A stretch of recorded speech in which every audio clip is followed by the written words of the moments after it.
تین ایسے شخص ہیں جو جنت کو حسرت کی نگاہ سے دیکھیں گے، سوچ و بچار میں رہ جائیں گے۔ ان کے ساتھ جو چیزیں جڑی ہوئی ہوں گی وہ تو سبقت لے جائیں گی، خود ان چیزوں سے، اس سعادت مندی سے پیچھے رہ جائیں گے۔ تو سوال کیا جاتا ہے کہ ان تین چیزوں میں کون کون سے ایسے احباب ہیں، کون کون سے ایسے شخص ہیں جو اس دن بھی حسرت کی نگاہ سے ان مقامات کو دیکھ رہے ہوں گے۔ تو بتایا گیا ایک ایسا سردار اور ایسا بادشاہ اور ایسا آقا جو خود تو مسلمان نہ ہوا، اس کا ایک غلام جو اس کی قربت میں رہ کر مسلمان ہو گیا، صاحب ایمان ہو گیا، اور وہ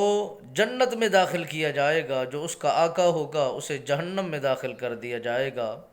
وہ خود مسلمان نہ تھا، اس کا غلام مسلمان ہو گیا، اور مسلمان ہونے کے باوجود وہ جنت میں داخل کر دیا گیا۔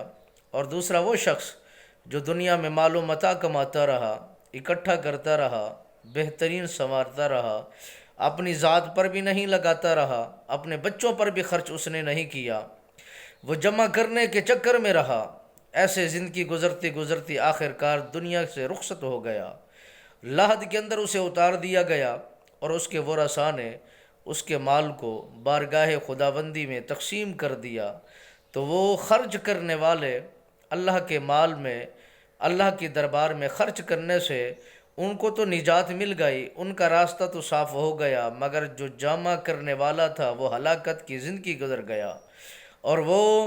آخرت کے اندر وہی مال جو اس نے کمایا تھا اس کے گلے میں ڈال دیا جائے گا۔ تیسرا وہ عالم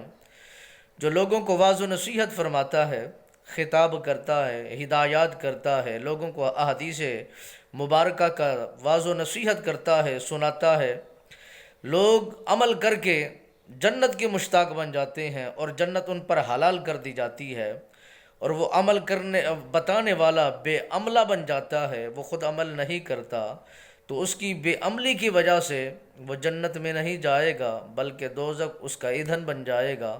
اور وہ اس میں داخل کر دیا جائے گا۔ اگر سنانے سے بات ہوتی تو وہ سب سے پہلے جنت میں جاتا، نہیں گیا تو اس کی وجہ یہ ہے کہ سنانے تک محدود اور بات ہے، عمل کرنا اور بات ہے، دونوں میں تضاد ہے، دونوں میں مختلف احادیث قدسی کے اور شریعت کے احکامات ہیں۔